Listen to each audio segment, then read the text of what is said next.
ওরাই গেলাম গা চলে কই যাবো তার পোলারে ফেরত দিছে বুঝেন নাই হ্যাঁ তার পোলাই হয়তো বা ফেরত গেছে গা কাম করে নাই বা করতে পারে না বুঝেন নাই যেইভাবে বা আমার পোলারে কইছিল 1 লাখ টাকা বেতন থাকা খাওয়া সব ফ্রি মানে আমি যা যা করি সব বিলা জায়গা পরে পাসপোর্টটা আমার দিল বলে বাবা পাসপোর্ট দাও আমার টাকা দিয়ে দেবো ঠিক আছে এই পাসপোর্ট নিয়ে এলাম 1 মাস মেয়াদ শেষ বাদনের করলো যে 26 তারিখে তোমার ফ্লাইট ফ্লাইট 18 তারিখে ফ্লাইট নভেম্বরে 18 19 20 ডেট এর মধ্যে 25 তারিখে আমার সম্বন্ধে হারিয়ে রাখলো টাকা নিয়ে এলো টাকা লাগলো 2 লাখ টাকা রিং করাইলো আমি বাদর বাড়ি কোনো বাদর ভাই আমাকে আমার তো ঘুরাইলেন না মানে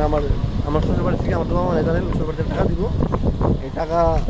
আমার যা দিত মানে মানুষ টাকা বাঁচল না বিদেশ লাগে না আমি তো কি মানুষ টাকা পরে আমার করে জানেন পরে আমার কোনো কি কোম্পানিতে সব রেডি করে ফেলেছে টাকা খরচ করে 79,000 টাকা না এলে ওর টাকা দেবো 79,000 টাকা অথচ কিছুই হয় না কিন্তু তখন তারও 1 মাসে 1 বড় হিসাব এগুলো বুঝে 26 তারিখের কথা এটা তারপরে মাসে 27 তারিখে নেই অথচ আপনি না এলে তখন আপনি মোর তুলে বিচার টাকা তো যাইতে মারা খাইতেন আমি তখন ভাই আমার 20 টাকা যায় না তোমার 20 টাকা কোম্পানি আমার টান তো দিতে আছে বুঝলেন নাই এর মধ্যে দিয়ে টাকা গাড়ি পরে আমি বললাম ভাই 79,000 টাকা দিলাম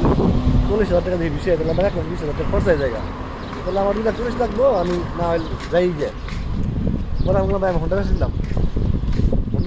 ঘর বাড়ি বন্ধ করে যেতে বাড়ি করলাম করো 2 মাস পরে টাকা দিতে পারবা